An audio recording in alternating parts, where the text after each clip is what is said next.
मुंबई। एक बड़ी सी गाड़ी तेजी से सड़क पर दौड़ रही थी। रेड सिग्नल आने पर ड्राइवर ने गाड़ी रोकी। बाहर से रेडियो में किसी के गाने की हल्की हल्की आवाज आ रही थी। बैक सीट पर बैठा नयन सिंह राजपूत के कानों में जब वो आवाज पड़ी तो उसने कांच को नीचे किया, जिससे पानी पूरी के ठेले से रेडियो की आवाज अच्छे से आने लगी। जब आगे बैठे आदित्य ने अपने बॉस को सिस्सा नीचे करके बाहर देखते देखा तो बोला, अंडस्को सर आपको कुछ चाहिए? नयन आदित्य की आवाज सुनकर बोला, अंडस्को नहीं। ग्रीन सिग्नल देखा तो कांच को चढ़ाकर बोला, अंडस्को चलो। ड्राइवर ने गाड़ी आगे बढ़ा दी। नयन ने अपना माथा सीट से टेक कर आंखें बंद कर ली। उसके कानों में वो आवाज गूंजने लगी। नयन ने आंखें खोली। ड्राइवर ने भी गाड़ी रोक दी थी क्योंकि एनआर एंटरप्राइज आ गया था। आदित्य गाड़ी से बाहर निकला और नयन के लिए गेट खोला। नयन गाड़ी से बाहर आया और बोला, अंडस्को आदि जल्दी मेरे केबिन में आओ, और अपने लंबे लंबे कदमों से आगे आया गया। आदित्य नयन के पीछे हो गया। नयन अपने केबिन में आकर अपनी कुर्सी पर बैठा। आदित्य उसके सामने आकर खड़ा हो गया। नयन ने आदित्य को देखा और बोला, अंडस्को उस ठेले पर जो सॉन्ग चल रहा था वो किसकी आवाज थी पता करो, और कौन है, फैमिली से लेकर सब कुछ, और काम जल्दी हो जाना चाहिए। आदित्य पहले तो हैरान हुआ, लेकिन अभी अपने बॉस के सामने हैरानी वाले भाव नहीं ला सकता था। आदित्य, अंडस्को जी सर, मैं 2 घंटे में आपको सारी डिटेल निकल कर लाता हूँ। नयन, अंडस्को हूँ। आदित्य वहाँ से बाहर आया और गहरी सांस ली और बोला, अंडस्को बॉस को कब से इन सारी बातों में इंटरेस्ट हो गया है, लेकिन आदि बेटा चल जल्दी से लेकर दे वरना तुझे कच्चा खा जाएंगे। नयन ने कुर्सी से अपना सिर लगाया और आंखें बंद कर ली।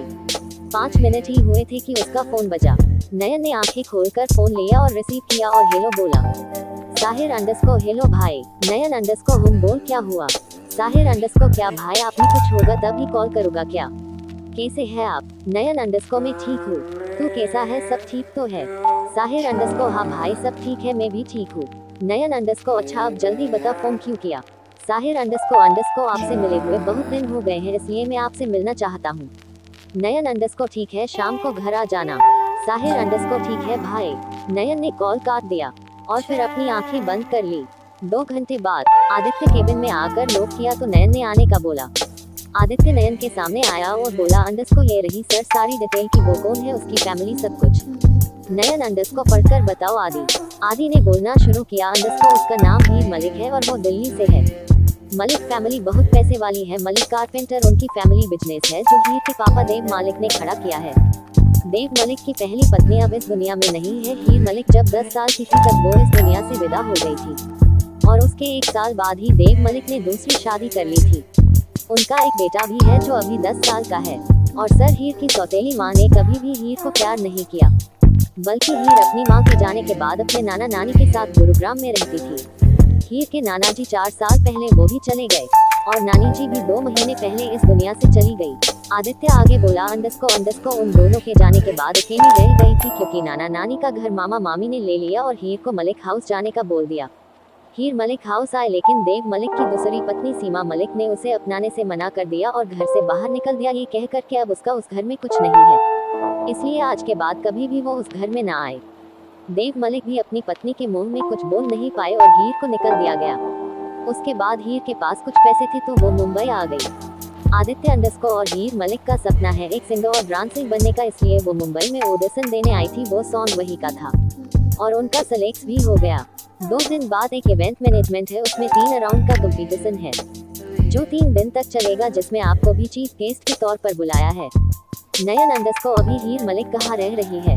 आदित्य, अंडस्को अभी वो रेंट पर एक रूम लेकर उसमें रह रही है, उसका एड्रेस फाइल में है। नयन, अंडस्को ठीक है तुम जाओ। आदित्य केबिन से बाहर चला गया। नयन ने फाइल खोली और देखने लगा। कुछ देर में उसने फाइल बंद करके बोला, अंडस्को तुमने ठीक नहीं किया, इसका जवाब तुम्हें बहुत जल्द मिलेगा। अब तुम्हारी उल्टी गिनती शुरू हो गई है। हीर बहुत जल्द मुलाकात होगी तुमसे, नयन ने कहा और फिर केबिन से निकल गया। शाम को नयन अपने विला में आया। नयन सोफे पर बैठा था कि साहिर आ गया। साहिर नयन के पास आकर उसके गले मिला और बोला, अंडस्को भाई आप भी कभी आ जाया कीजिए, घर वो भी आप ही का है। नयन ने उसकी ओर देखा और बोला, अंडस्को मेरा घर ये है जहाँ पर हम खड़े, हाँ समझा? साहिर, अंडस्को भाई आप बात बात पर गुस्सा क्यों करते हो? नयन, अंडस्को बैठ। नयन और साहिर बैठ गए। नयन, अंडस्को शिवाय और रिया कैसे है? साहिर, अंडस्को दोनों अच्छे हैं, अभी दोनों के इल्जाम आने वाले हैं तो उसी की तैयारी कर रहे हैं। नयन, अंडस्को और तू क्या कर रहा है, ऑफिस ज्वाइन कब करेगा?